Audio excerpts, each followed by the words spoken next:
Good evening.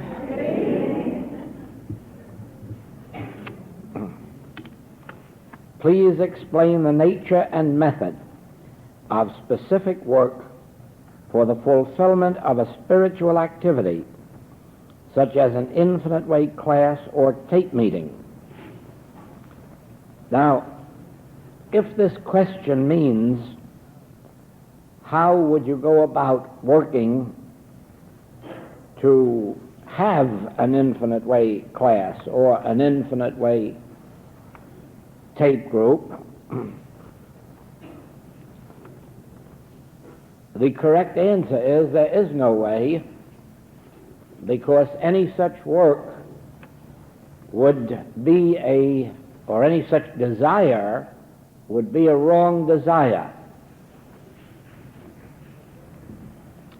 You remember the other evening I said that the spiritual life is the very opposite of the material life. In the material life, we are seeking to get, to acquire, to achieve, to draw it to us, to receive, to have. In the spiritual life, which has its foundation in the realization that I and the Father are one, and therefore all that God is, I am, all that the Father hath is mine, we now are resting in the realization that since I am already fulfilled, I have no right to have a desire, because that would be acknowledging a lack. Therefore, I have no right to desire any particular work, even of a spiritual nature. My attitude in the spiritual life always is living and moving and having my being in God awareness, opening myself to spiritual realization, to spiritual unfoldment, to listening for the still small voice, and that's all. Then, when I am up in the morning, whatever is given me to do, that I must do. If I'm in business, I must go out about that business. If I'm in an art or profession, I must go out and tend to that work. If it is a housewife at home, she is to take care of her obligations at home, with no further desire than doing that which is at hand, and doing it to the highest of one's understanding, and with the advantage of receiving God's grace. Now, in performing one's functions in that way, and with no further desires, hopes, or ambitions, consciousness is constantly being illumined, enriched, and the day does come then when some spiritual activity is demanded of us.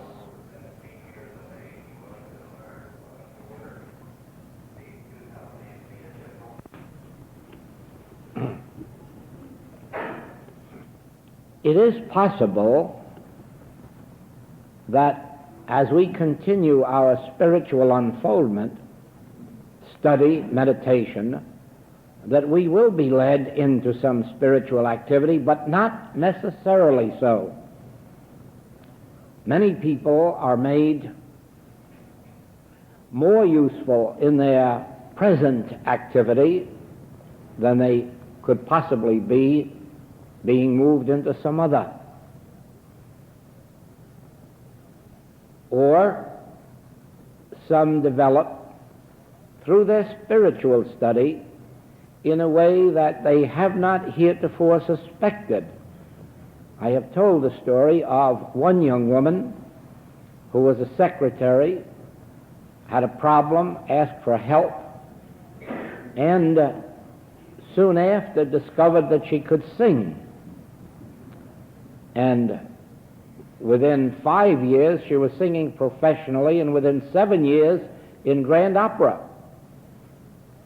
Almost an impossible situation, yet it did come about without even suspecting that there was that kind of a voice. And so you can see that by opening her spiritually, it developed in her a latent faculty or capacity in the line of music. And into that music she can carry her spiritual activity, her spiritual qualities, and be a great blessing in that particular world.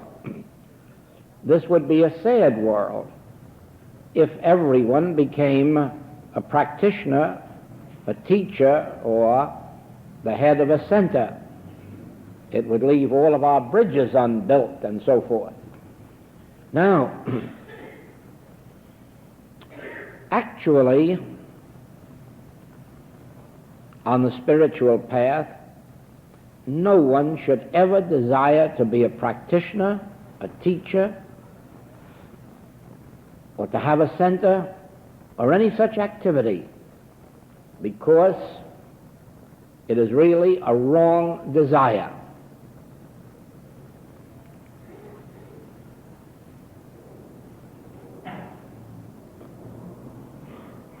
Elijah and Elisha were talking about this very thing one day, and Elisha said he would like to have Elijah's mantle. Now, it wasn't his physical mantle that he wanted, it wasn't his physical robe. What he wanted was Elijah's consciousness. And Elisha was told, if you see me ascend to heaven, my robe will fall on you. In other words, if you have the spiritual perception to witness the ascension, you have spiritual discernment, and that spiritual discernment will be your robe or spiritual consciousness. Without that ability to discern the ascension, you're just a human being with a human mind and not sufficiently developed spiritually to be a spiritual teacher. Now, I would like to call to your attention the fact that there have been thousands of metaphysical centers started and almost that many thousands closed. There have been thousands of metaphysical teachers, practitioners, and leaders, and almost that many thousand go out of business. Why?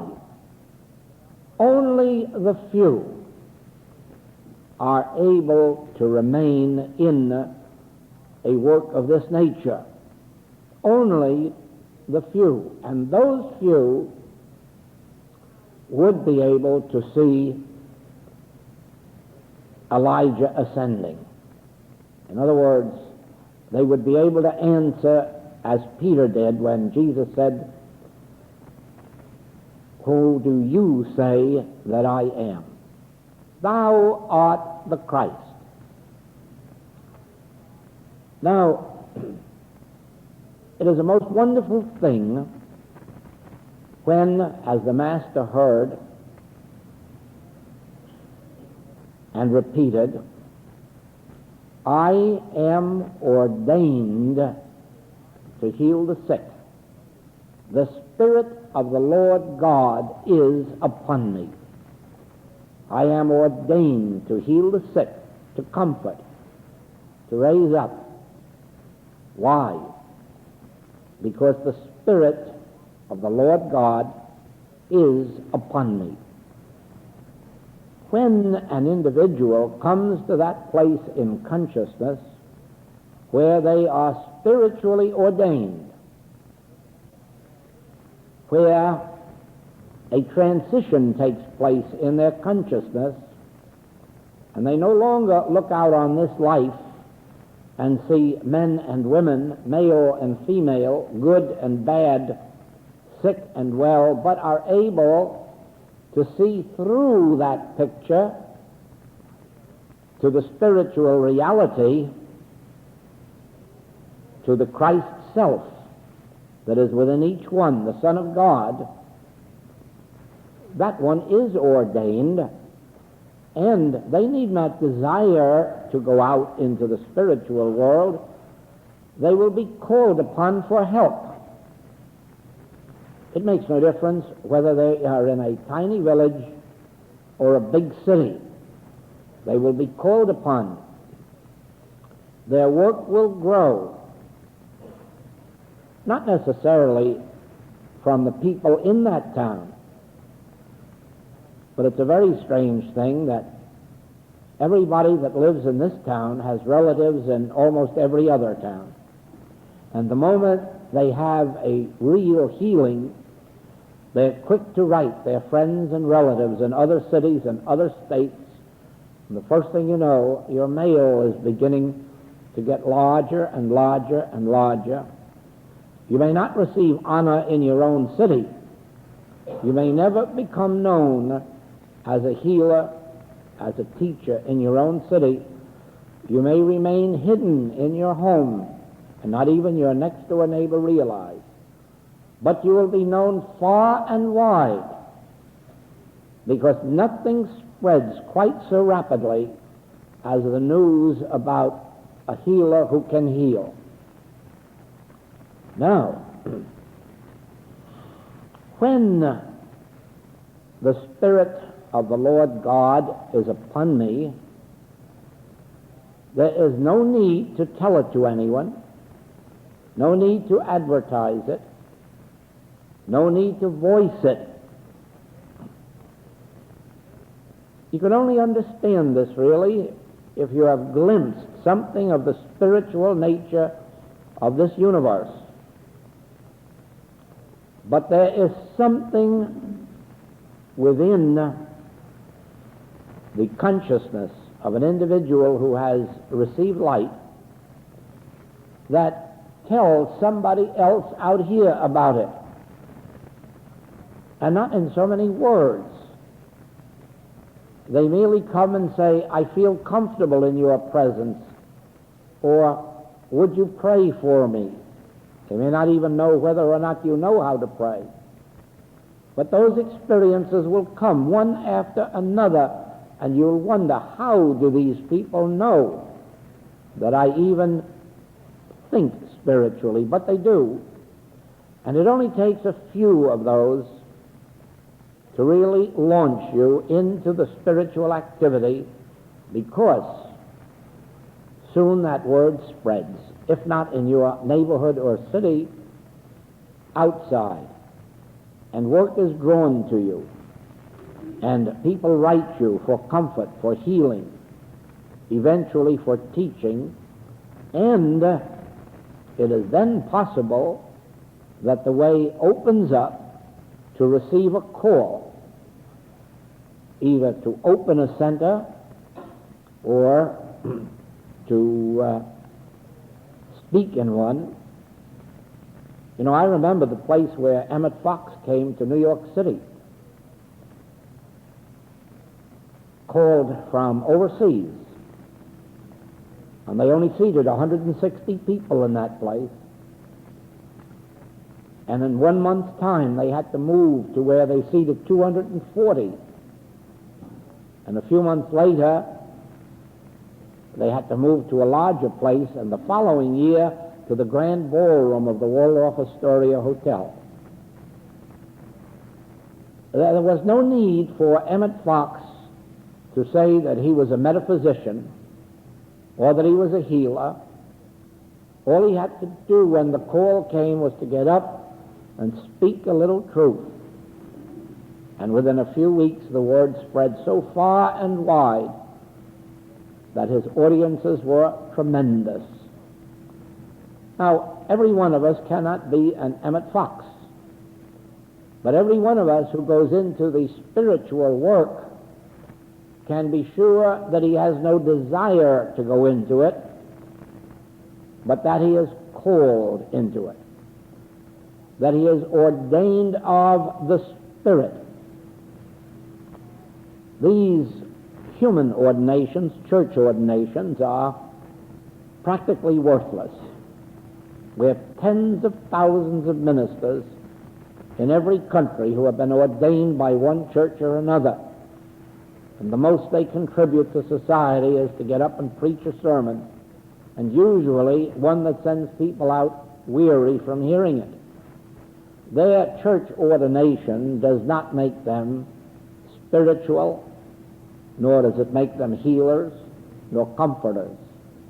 It takes a spiritual ordination from the Father within. And so it is that in the earlier days of metaphysics, there were wonderful teachers, wonderful leaders, but notice something, they were also wonderful healers. You couldn't separate the healer from the teacher. And when you had one who was a healer, they usually became a teacher and had large followings. But without the healing gift, centers cannot prosper. It is impossible. Why? Well, who wants to hear all of these words of truth if there are no signs following? Who wants to hear all of this truth and then say, will you give me some help, and receive an answer, oh no, I can teach truth, but I can't heal with it. I would just as soon take flying lessons from a pilot who had never been up as to go to hear a leader who hasn't healed. And I think most of you feel the same way, because that has been the record of the many centers that have opened and closed. It is the record of many of the centers that seem unable to demonstrate not only abundance, and more especially not those 12 baskets full that should be left over to share.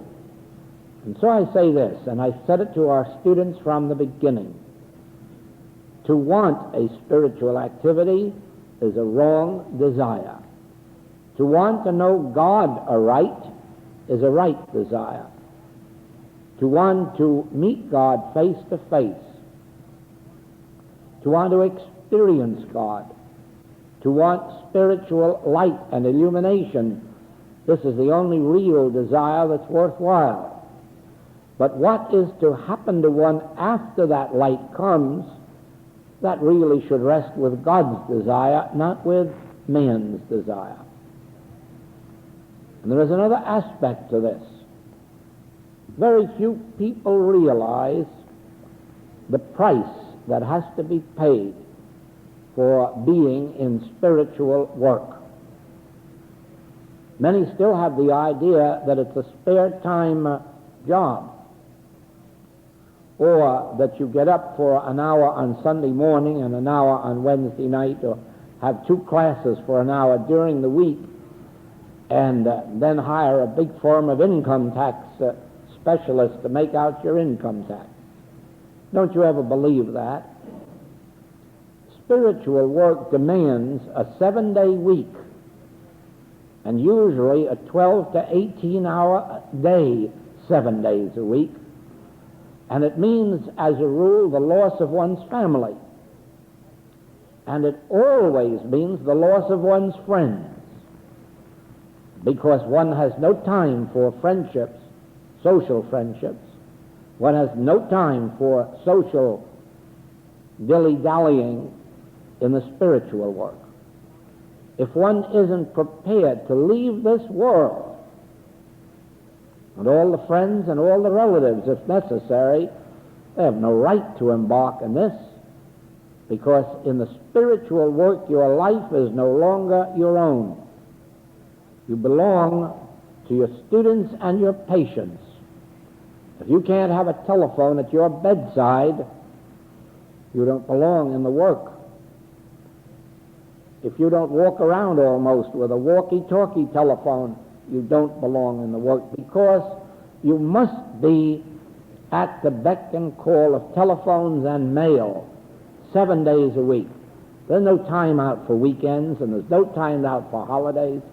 And the person in this work who gets a rare day or two occasionally is really rare. And the others who have plenty of time for social work and for holidays, they haven't the activity to make their center successful. This is the way I have taught our students from the beginning. Wait to be called. Wait until you know within yourself that the Spirit of the Lord God is upon you, and that you have been ordered to heal the sick, to heal, to lift up, to redeem, to forgive. And then be sure that you're set to pay the price. Sometimes it's the price of loneliness. It makes no difference how many students you have or how many friends you have.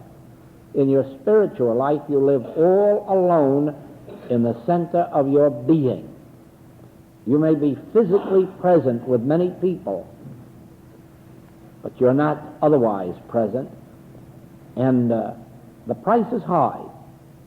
And everyone who has ever been successful in this work knows how very high it is. And that isn't even taking into consideration sometimes the hatreds that you bring upon yourself, sometimes the persecution, always the misunderstanding. Because nobody can quite see your motive, because they're not seeing through your state of illumination. And what you're thinking and doing always looks wrong to the person on a different level of consciousness.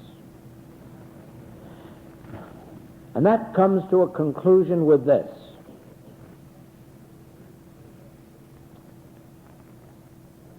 Do you love the Lord thy God with all thy heart and with all thy soul, and for no other reason than to want to know God?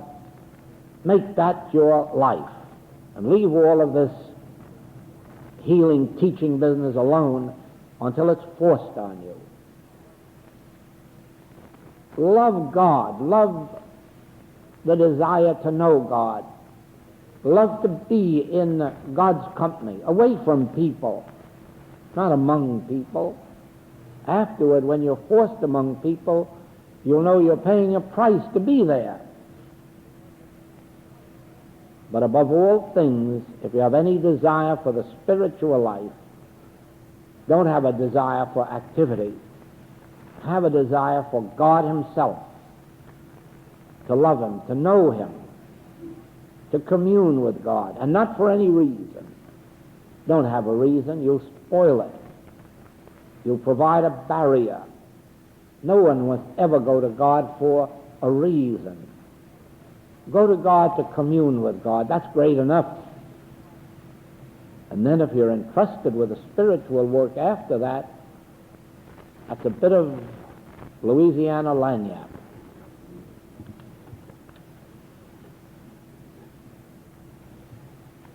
Please explain how to distinguish the difference between the presence and an emotional sensation by the fruitage. When you have a spiritual experience and God becomes very real, the presence becomes very real, or there is an inner stirring or awakening, there are always signs following, so that you cannot mistake the way. Almost, I would say this: if there is a question in your mind, be assured you haven't had the experience.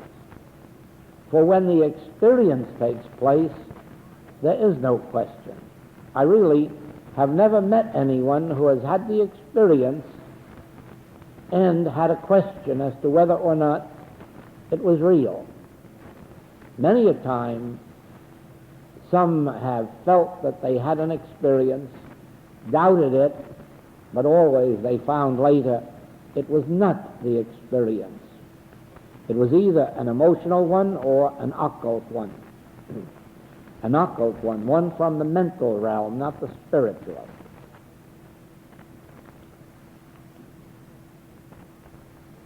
God is positive.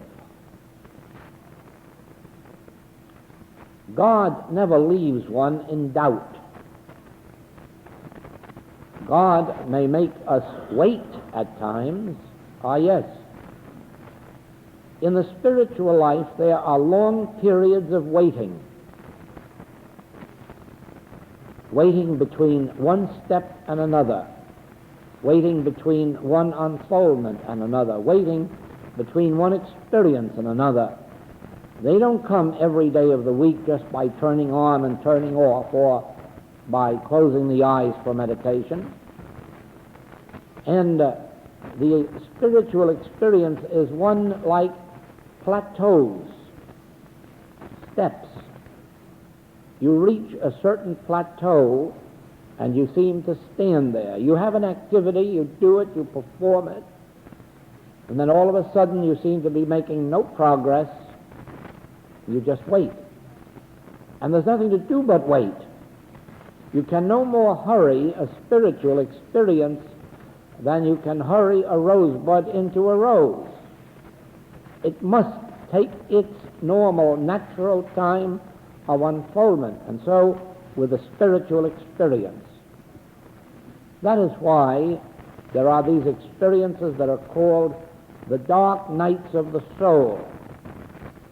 They're periods of anguish, because they're periods of barrenness. And in those periods, you become absolutely certain that God has forsaken you, that you're unworthy, that you've made a mistake, that you've committed a sin, and God has cast you into outer darkness. But there is a reason for this. It isn't that God has thrown us off. It is only that a greater, deeper light is coming, and there must be an emptying out process before that greater light can come. You see, God is infinite being. And God just does not add a little to us today and a little tomorrow and a little the next day. This doesn't take place in the spiritual realm. In the spiritual realm, you have an experience, and it's deep and it's rich. It's bright, it's light. And it gives you a vision beyond anything you've ever known before. And then you live with that. And you work with it, and you dream with it. And whatever works are given one to do, these works are performed. But then, when the next step is ready for still higher experience, still higher unfoldment, it seems that if everything is taken away, and there comes this emptiness, this vacuum, the sense of absence from God, sense of separation. And with this comes that experience that's called the dark night of the soul, when there's real anguish within. And then out of this comes a deeper experience, a richer experience, further light, further illumination. And so it goes. There are many dark nights of the soul on this path until the final one. The final one, of course, is the real night of the soul, and that's the one that very nearly costs men and women their lives until they are past that particular experience and come out into the full realization of the light. Now, These experiences are not given to us lightly, nor do we earn them lightly, nor can we ever deserve them. They come by grace. But each such experience demands that we fulfill life at the level of that realization, until by grace the next one is brought along. Now, you can't doubt these experiences, nor can you tell them. It may surprise you because you've probably read a lot of books about spiritual experiences and about initiations and about the lives of the great masters. Don't be surprised if I tell you there isn't one authentic one. No master has ever revealed the inner secrets of his spiritual life. Not in the history of the world is there a manuscript or a book revealing the inner life of a mystic. There is one book written by a man who had a great mystical experience, who tells whatever is known of the mystical experiences of other mystics. That, of course, is Dr. Buck's Cosmic Consciousness. He tells us that Jesus was a mystic, that Walt Whitman was a mystic, proves to us by the fruitage of their lives that they were mystics. But in no case does he reveal the experience or the experiences that made them mystics. And of his own experience, he only tells us that he was in a carriage riding across England at night when the whole city became illumined. The whole place where he was, the whole street, was illumined and full of light, and that's all he tells us, but be assured there's more to it than that.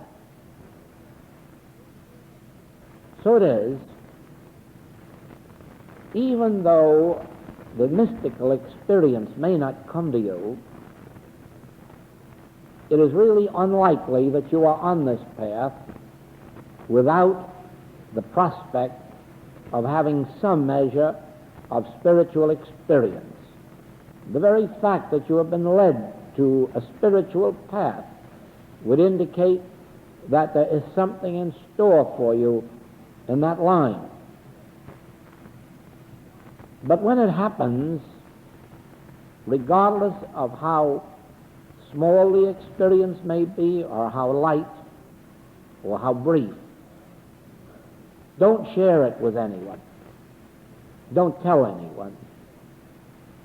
Because you're virtually assuring yourself that it won't happen again and that it won't bear fruitage.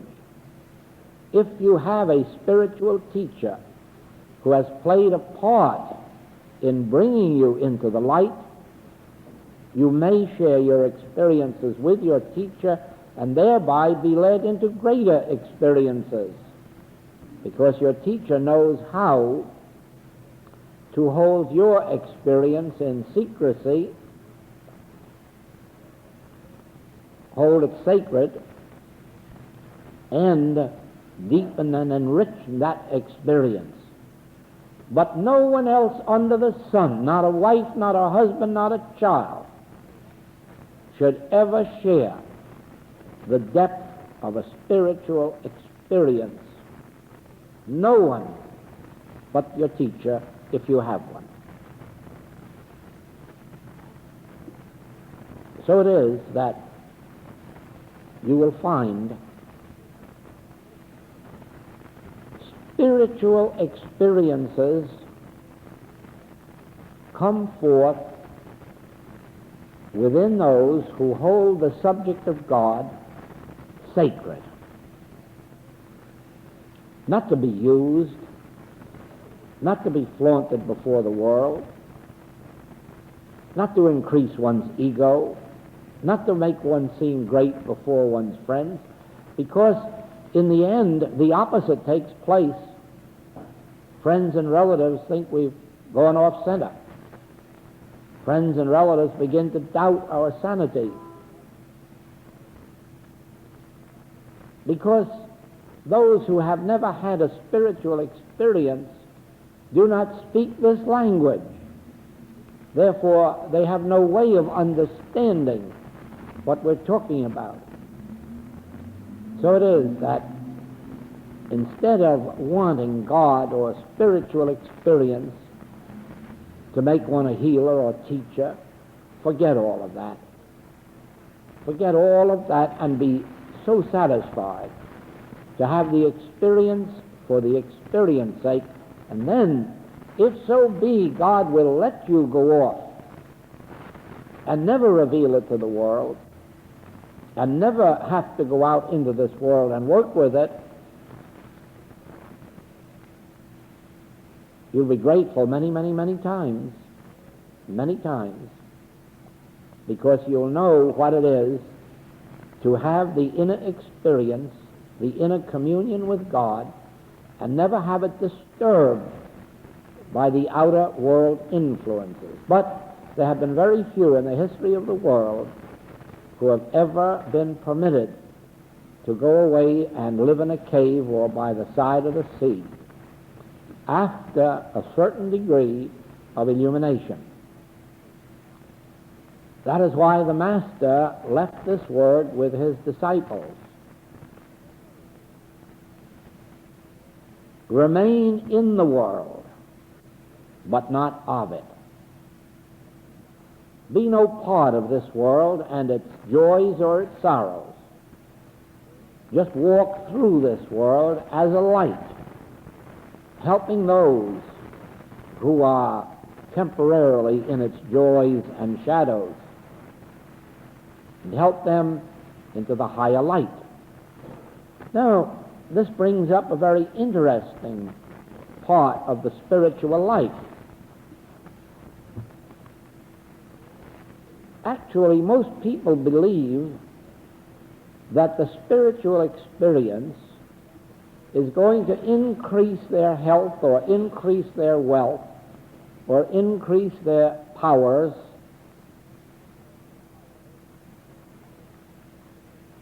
and show itself forth in some human way, probably human name or fame, reputation. But you know, it doesn't work that way. The truest words the Master ever spoke were these: my kingdom is not of this world. And if you notice, the Master did not accumulate wealth, and this may surprise some of you, in his own days on earth, he was never accepted as a prophet, as a leader, as a savior, as anybody other than a very radical Hebrew rabbi. That's the height of the reputation that he attained while on earth, and a very much misunderstood one, and a very much persecuted one. He never attained name or fame while on earth, nor for hundreds of years after. And he never attained, as you know, wealth. The only mystic of whom we have any record in the United States was Walt Whitman. He's the only known mystic in the United States. And after he received his illumination, well, as you know, he never was anything other than a wanderer on the face of the globe, never was able to stay put or sink roots. And how did he spend his time after his illumination? Going into the hospitals during the Civil War, sitting by the bedside of wounded soldiers. He had so little money, barely enough to live, and out of that he bought postage stamps and pencils and writing pads to bring into the boys so that he could write letters home for them and pay the postage on it. That's how this man of illumination spent his time. And afterward, it was just a wandering life until in the end some of his friends bought him a home in which he spent his last days. He had no name, he had no fame. His greatest fame was given him because Ralph Waldo Emerson recognized in him a mystic. Only in the latter years of his life did a few great men recognize him and come to visit him, but the world left him very much alone. So it is, wherever you look in the world, you'll find this. A mystic is never known as a mystic by anyone except the few who have the ability to see the ascension, who have the ability to discern the spiritually real behind the appearance. You will never find a mystic setting himself up as a leader or as a great teacher or as the head of anything, because that is not the nature of the mystic. The nature of the mystic left to himself or herself is to be away from the world. And then whatever is to happen happens through the individual without the world itself being able to recognize it. It is always thus. Always. The mystic has no robe. The mystic wears no public halo.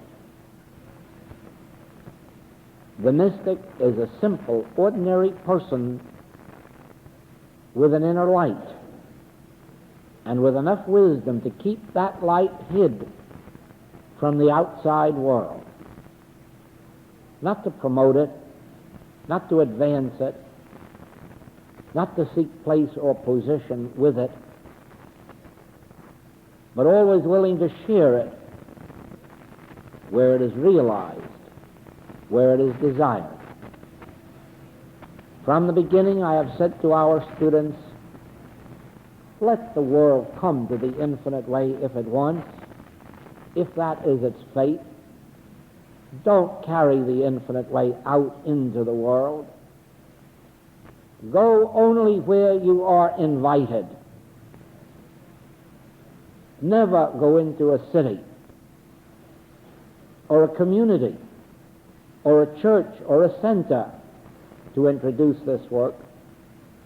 If you are invited in and you find in advance that there is a sincere understanding and welcome, go in and share whatever it is that you have, whatever measure of light that is given to you, but be sure that you go in to bless, that you go in to increase, that you go in to share your light.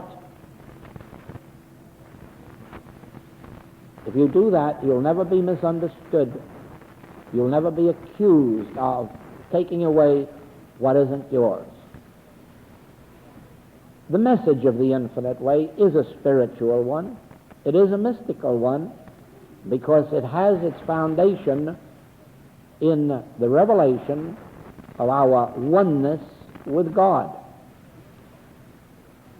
It has its foundation in the revelation that we can receive directly impartations from the Father within, the still small voice. That makes it mystical. But the world knows nothing of the nature of mysticism or even the meaning of the word mystical. And therefore there is no use to parade such words before the world, let us be content if we acknowledge that the message is spiritual, that we're willing to share it where it is desired, and otherwise remain at home. Let the world find its salvation, and it will. The Master was very clear. He said, "My words will never pass away." And he left no organization to perpetuate his words. They have not passed away. In every age they have been revived. In every age they have come to light. In every age there have been mystics and followers of mystics.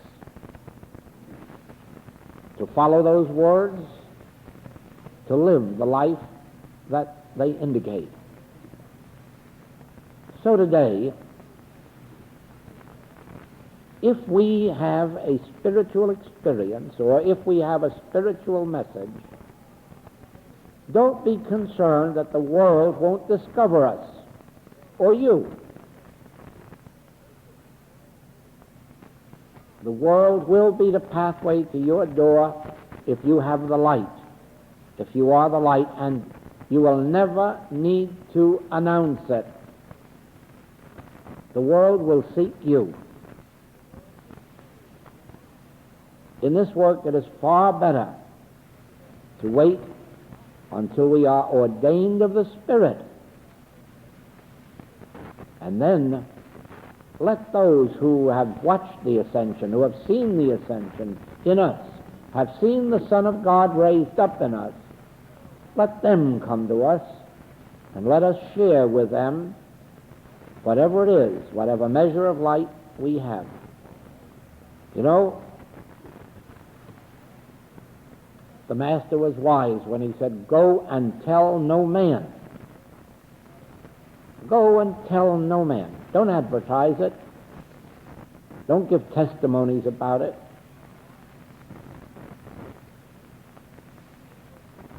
But when you have the opportunity of giving a cup of cold water in the spiritual name, do it.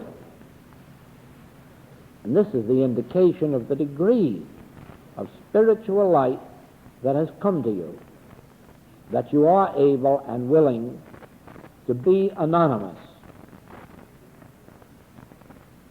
to stay away from the activities of the world and let yourself be drawn wherever you can be of service. And God is so positive that you cannot make a mistake. God is so positive that when the voice speaks, you know it, and you know how to obey it quickly. Now,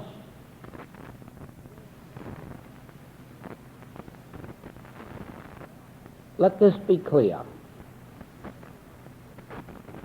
If we sincerely love truth, we will give ourselves to the search. We will give ourselves unstintingly. We will give our first fruits to God. If it is to buy books, if it is to buy teachings, if it is to whatever it is, we'll give it. If it is time that we have to give, we'll give it. If it is effort, if it is devotion, if it is meditation, every part of our life, the first fruits must be given to God. For God is not to be attained